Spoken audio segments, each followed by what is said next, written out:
हालांकि बंगाल में चुनावी हिंसा की मार कोई पहली बार नहीं पड़ी है।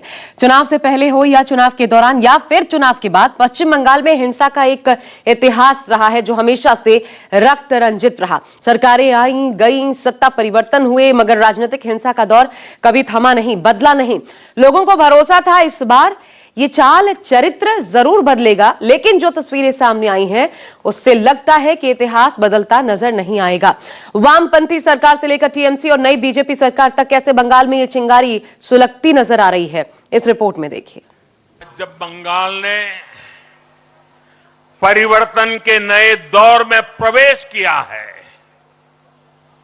तो मैं बंगाल के हर राजनीतिक दल से एक आग्रह भी करना चाहता हूं।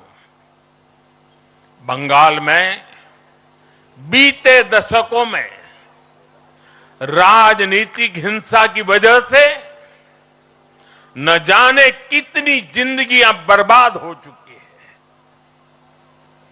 मेरा स्पष्ट मानना है कि आज से बंगाल की चुनावी जो आदतें फैली हुई है उसमें बदलाव आना चाहिए।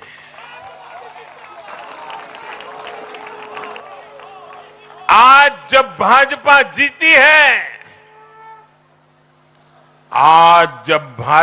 जीती है, तो बदला नहीं, बदलाव की बात होनी चाहिए। बंगाल में चुनावी नतीजे आने के ठीक बाद प्रधानमंत्री ने पश्चिम बंगाल में बीजेपी सरकार बनने पर बदला नहीं बदलाव की बात कही थी, लेकिन उनकी अपील का भी असर बंगाल में फिलहाल होता नहीं दिख रहा।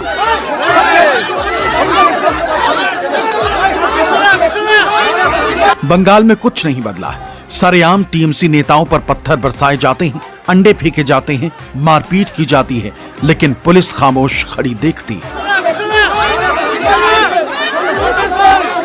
लोगों को भरोसा था कि गुंडागर्दी और हिंसा से बंगाल को निजात मिलेगी, लेकिन चुनाव बाद जो तस्वीरें सामने आ रही हैं वो लोगों को इतिहास याद दिला रही हैं। पश्चिम बंगाल में चुनाव और चुनाव बाद हिंसा का दौर 70 के दशक में शुरू हुआ।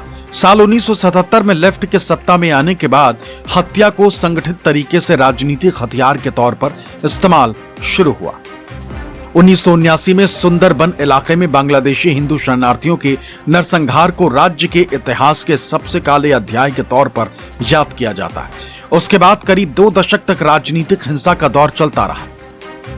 साल 1982 में सीपीएम काडरों ने महानगर में 17 आनंद मार्गियों को जिंदा जला दिया गया था। साल 1993 में कोलकाता में प्रदर्शन कर रहे यूथ कांग्रेस कार्यकर्ताओं पर पुलिस फायरिंग की, इसमें 13 लोग मारे गए थे। साल 1998 में हुए पंचायत चुनावों के दौरान कई इलाकों में भारी हिंसा हुई। साल 1998 में ममता बनर्जी ने टीएमसी का गठन किया था और उसके बाद लेफ्ट और टीएमसी के बीच वर्चस्व की लड़ाई ने हिंसा का नया दौर शुरू कर दिया था। 2007-8 सिंगूर और नंदीग्राम आंदोलनों में हिंसा ने बंगाल के इतिहास को रक्तरंजित किया। फायरिंग में 45 लोगों की मौत हुई थी, लेकिन हिंसा का दौर नहीं थमा। साल 2009 में जंग महल में जबरदस्त हिंसा हुई, 150 लोग मारे गए। इन दोनों ही घटनाओं ने राज्य में वामपंथी शासन के पतन का रास्ता खोल दिया और साल 2011 में सत्ता परिवर्तन हो गया। ममता बनर्जी की सरकार बनी, लेकिन उसके बाद भी बंगाल में चुनाव और उसके बाद राजनीतिक हिंसा पर लगाम नहीं लग सकी। साल 2011 में विधानसभा चुनाव के बाद हिंसा में 17 लोग मारे गए। साल 2013 के पंचायत चुनाव में हिंसा के दौरान 20 से ज्यादा लोगों की मौत हुई। साल 2014 के लोकसभा चुनाव में भी व्यापक हिंसा हुई और 16 लोगों की मौत हुई। साल 2016 के विधानसभा चुनाव में आगजनी और बम धमाकों में 10 से ज्यादा लोग मारे गए। साल 2018 का पंचायत चुनाव सबसे ज्यादा हिंसक रहा। इस दौरान 75 लोगों की मौत हुई और साल 2021 के विधानसभा चुनाव के बाद हुई हिंसा में 30 लोगों की जान चली गई। बंगाल में चुनावी हिंसा के आंकड़ों की फहरिस्त बेहद लंबी। जो तस्वीर लेफ्ट के समय दिखती थी वही टीएमसी के राज में दिखी। लोगों को उम्मीद थी कि इस काले इतिहास से पीछा छूटेगा, क्योंकि इस बार चुनाव में छिटपुट हिंसा ही हुई थी। मगर चुनाव के बाद ही जिस तरह सीएम शुभेंदु अधिकारी के पीए की हत्या हुई, उसने बंगाल में राजनीतिक हत्याओं के इतिहास का नया चैप्टर जोड़ दिया और उसके बाद से ही बवाल मचा हुआ है।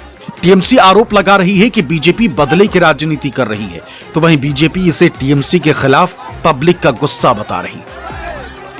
ये पता है हमें भी कि तृणमूल कांग्रेस के खिलाफ, स्पेशली अभिषेक बनर्जी के खिलाफ बंगाल की जनता के मन में बहुत ज्यादा आक्रोश है, क्योंकि वो जब पावर में थे, जिस लहजे से जनता के साथ, आम आदमियों के साथ बात करते थे, जिस तरीके से उन्होंने बीजेपी के कार्यकर्ताओं के साथ, आम जनता के साथ, बीजेपी के सांसद, मेरे ऊपर जिस तरीके से और बहुत सारे हमारे नेताओं के ऊपर जिस तरीके की अटैक्स हुए हैं उनके समय, उनके इलाके में, वो फौल्ता में हो, डायमंड हार्बर में हो, या डायमंड हार्बर के अंदर बौजबौज आता है, आप जानते हैं बौजबौज में मैं गया था, 1,500 कार्यकर्ता उनके मुझे मारने के लिए आए थे वहां पे। मेरे गाड़ी पे हमला हुआ था, कैनिंग जाते वक्त हुआ था, कैलाश विजयवर्गीय जी के ऊपर हुआ था, हमारे राष्ट्रीय अध्यक्ष जी उस समय के जेपी नड्डा जी जो थे उसके ऊपर, पूरे उनके कॉन्वॉय के ऊपर हमला हुआ था। कैलाश जी का हाथ यहाँ से खून निकल रहा था, ऐसी हालत हो गई थी कैलाश विजयवर्गीय जी का। This is the narrative that is being spread by BJP, that there is a lot of public anger.